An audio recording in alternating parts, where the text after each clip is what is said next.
SG. Yeah, but it's actually a Kagura pick now to seal this draft for Evos SG to round that up. Eterna, you look really excited about this one. Do you remember the last time we saw Sayla on the Kagura and instantly we saw so many respect band towards it?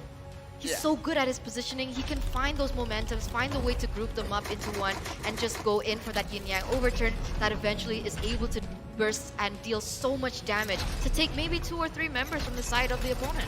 I think undoubtedly this is going to be a very exciting game number 2, as now we're going to be looking once again at the hero lineups from both teams. Currently, Evos SG 1 game down here in the lower brackets, best of 5. Will they be able to even things up? We will find out as we now return to the Land of Dawn. If you know Evos SG, you know they're not gonna give up, but at the same time, Omega gonna put on a fight for us. So here it is, the Land of Dawn, game number 2 between Omega and Evos SG. Omega on the blue side and Evos on the red. Before we begin, I want to ask you a question, right? When we take a look at both compositions, who has the better early game? Because they both have assassins. We do have Sayla on the Kagura as well as that Eve from the side of Omega, but now it's a little bit different, right? Because both Cho as well as Lolita are going to rely on that level 4. I think personally, Omega is going to have the slightly better early game, simply because Iriatel comes online faster than Beatrix, and they have more damage overall in their team composition with the Lancelot as well as the durability of the Masha. But it is not by much though. Evos SG can definitely take control of the map with this Grok and Lolita combo. Trying to invade here onto Ryzen's jungle. Doesn't seem like they got it. Sayla in the mid lane though, stunning out Chaknu, putting up some damage. And we talked about this Ryzen pick on the Lancelot. How do you think about it? I mean, whoa, in the meantime though, Adamir, just one flicker away, almost fell down there as first blood. Yeah, it's going to be an interesting question here with the Lancelot, whether or not it's going to be effective, because yes, after all, nowadays Assassin's not quite as effective as before, with certain exceptions like the Ling due to how well he can scale into the late game, but Lancelot doesn't quite have that same advantage, which means that Ryzen definitely needs to make something happen early on, or the hero falls off quite quickly. I mean, the same can be said for the Benedetta, no? But of course, we'll see how it goes back down to the execution, because now we can see that the turtle has and already is starting to show in the Land of Dawn, and it seems like both teams want to be contesting for this. Yeah, putting out some damage here onto Omega just to, you know, put them back a little bit. Ryzen is at half health, so not in a great spot to contest this turtle here, but he does have those iframes. Renzio causing some trouble here in the backline, taking the damage. Nick, though, is in some trouble, has to flicker out, but the real manipulation gets cancelled back in there by JPL, and they manage to secure this objective for themselves. They go on and get 1 kill onto E2 Max. The wild card comes in, so does the Way of Dragon though, and they manage to get gear in that process. Sayla extremely low. Changnu looking for the kill. The flicker will get him that one. Wow, what just happened? What just happened in that particular team fight? It just seemed like trades going after trades. People, they understood their winning conditions, and Chaknu just goes into the backline, understanding the damage output that Sayla can have, and he got eventually traded out. Yeah, just a good identification by Evos SG early on to be able to take out Omega in that fight, but they definitely overextended a little bit too far, and it ended up costing them a little bit more than they would like to. Looking at the items here, obviously still quite early in the game, but Adamir are going to be going for that same build, skipping the boots upgrade for that BOD. It does look like Nick is going to be going for the same item as well. Yeah, I mean, right now, how you said that they had the better early game advantage, and looks like they're pressing it out. Real world manipulation coming out, put out to Sayla. JPL knocked out as well, taking the damage. Way of the Dragon will be able to take completely good care of him to put him down. Man, a really good engage there from the side of Omega, being able to get more pickoffs on the board. And this is so different to game number 1, right? We saw them kind of go head to head, but this is Omega leading once again, but now this time in terms of kills.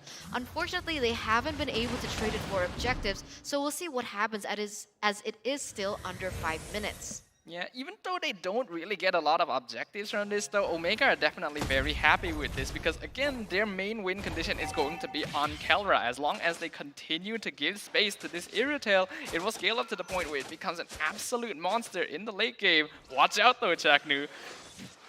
Yeah, right now they are aggressing in the jungle as well. E2 Max is the first to go. Evos SG getting those pickoffs as they need. And right now they have the advantage to take this turtle. It is finally, well, one objective again, adding to their name. Chaknu hanging out in the vicinity here.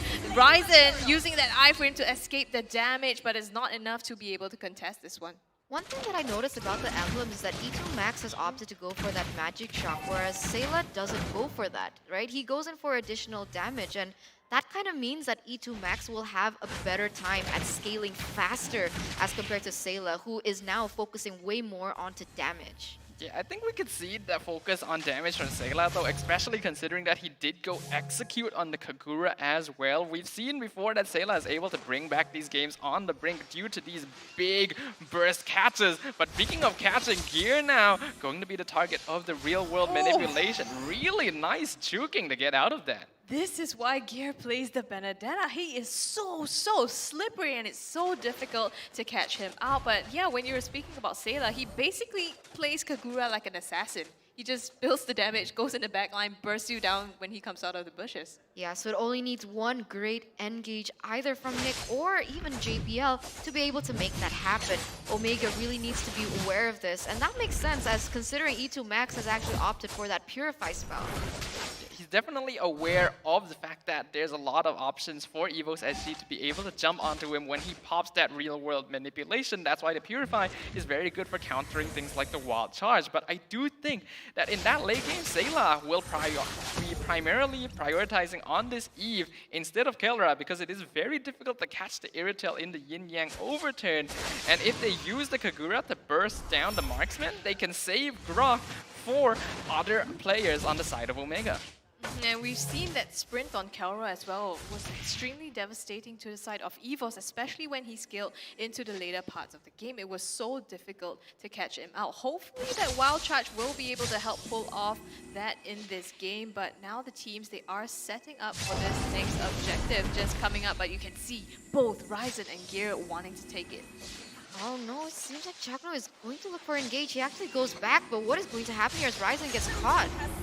Ryzen manages to secure the turtle here, and Evos SG, the Numenon Blast connects. Gear goes in, but they counter-engage here. Kelra with the damage again, dodging and putting out those bullets together with E2 Max's real manipulation. They take out two members of Evos SG. Adamir trying to get a return kill here with the Nibiru's, but Kelra puts him down. 1 for 3 exchange there in that particular event, and it is going to be Omega winning that out. And once again, Kelra has successfully scaled into that mid-game. I mean, 3-0-2 here on that Irritel as compared to Adamir, who was still sitting to a 0-1-0. I think coming into this matchup, there was so much emphasis on that gold lane between Omega as well as Evo Singapore. We see time and time again that it is going to be either Kelra or even Adamir being that main core focus for both teams. But once again, like in game number 2, a little deja vu moment that Kelra seems to be on top and it seems like Adamir is going to be falling behind. Yeah, very difficult for him here as Chaknu looking for Nick, gonna have a little bit of difficulty there while Renzi is actually dealing with the bottom side. Numenon Blast has to be used to save Adamir, but will it be enough to protect him from Ryzen, who comes in with the Phantom Execution for a solid kill? Great rotation there by Ryzen, and JPL unfortunately just burning that ultimate in time. What we once used wasn't able to protect Adamir anymore, and in the meantime, Way of the Dragon comes out onto Nick here, uses the Wild Charge defensively to disengage from that fight. Man, we were just talking about Adamir, and another pickoff happened right after. I mean, 0-2-0 right now. He is not having a good time. And even if we took a little peek into the items, it did seem like Kelra already had 2 items above Adamir, who only had 1. Now Omega sitting at a 4,000 gold lead in the 8th minute. They are going to be circling around this next neutral objective in that first lord. I think based on the skirmishes we've seen, we have to talk a little bit about playstyle compatibility between these two teams because Evos SG is a team that really likes to play this death ball style. They feel safest engaging when they are nearby each other, whereas Omega has a very good time controlling the map by splitting up fights and finding pickoffs, which is very disruptive to the style of fighting that Evos SG wants to target. Which is why so far, Omega is able to control the flow of these battles a lot better. Yeah, Omega tried to go for the concealed play there, but they found Nick and decided to call it off. But Evos SG, I think they recognize what you're saying, Staffa. They're trying to group up and get those huge team fights because that's what their draft is also geared for. The huge Numenon Blast, the Wild Charge, that's what we were expecting. Instead, we're seeing the reverse. Changnu with one way off the Dragon, comboed with that real-world manipulation to be able to pull off that team fight. Evos SG looking to handshake this conceal play again, going on to Changnu, but likewise, they could not find the opportunity. Yeah, both teams are still dancing practically at this stage, looking for engages. Both teams can't find the opportunity. But like we mentioned before, it is going to be Renzio here being able to get a lot of pressure in that top side, maybe even taking that turret for himself.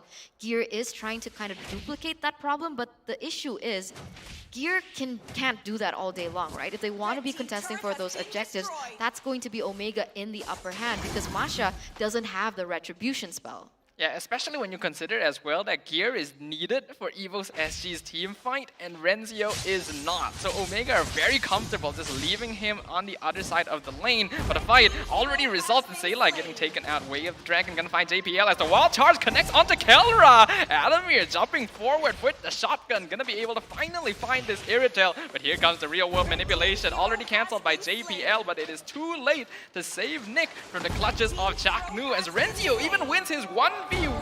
They also pick off the double kill. Omega in full control. Clean game.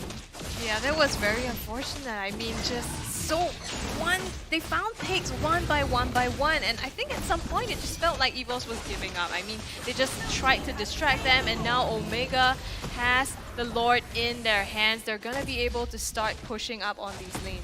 I mean, a 3-for-1 trade. 3 members for the side of Kelra. You know, if we don't talk about the specifics, maybe it was worth it. But it's not. But maybe it was worth it. I mean, Kelra, he was sitting at a 3-0-4. What was his KD in the first game? I don't even remember. But he's always been able to be such a very reliable gold laner, dishing out the damage when his team needs it the most. And now we're going to take a look at the instant replay here by TikTok. When that team fight went down, the real world manipulation opened up. It did so much damage. It was able to get cancelled, but unfortunately it was just too late. And now we can see that the Lord is going to be marching in that top side, and this might be once again the final stand coming in from Evo Singapore. Gonna be quite difficult for them. Although Gear has the highest damage, the rest of Omega are definitely in a much better position. They're now looking for the conceal play. Wild Charge gonna miss entirely, and here comes the real world manipulation. Oh, the knockout onto Nick and JPL, and now they are in some serious trouble here. They managed to secure 2 kills already. Omega pressing their lead here. Evos SG busy defending from the Lord here, and now they have the opportunity to counter engage. Tries to go onto Kelra, but Sayla gets put down instead, and Gear follows as well. They are dropping one by one, and Adamir is next. Ryzen tries to get the kill onto it, but it's going to be Renzio coming with the killing blow. Unfortunately, a complete wipeout on Evos SG. A wiped out here for the side of Evos SG. Omega, they are going very heavily onto that bottom turret. It does seem like Nick is going to be spawning as well as JPL, but Omega, they don't want to close it. They want to play the discipline game. They are going to be retreating and looking and maybe buying time for that next Lord to spawn. Part of me does wonder whether or not this is a little bit too safe from Omega, considering that, yes, while Evos SG is respawning, it is only going to be JPL and Nick for quite a while. I feel like they could have pushed a little bit further, but I think they were just lacking the minion waves to do so. So very good discipline from the Filipino team right now. They want to make sure they could secure this game to victory and not give Evos any chance to retaliate. It really looks like they're suffocating out of this. I mean, they're being suffocated out of this. At this point, Omega is just pushing their lead again and again. 45k up against 36. That's a good 10k gold ahead of them. That's comfortable lead, right, Scrubby? Comfortable lead. And as you can see there, Ryzen already securing that BOD for just a little bit of additional damage. Understanding that they are leading, it isn't too expensive of an item. But once again, both teams are going to start setting up for this next Lord.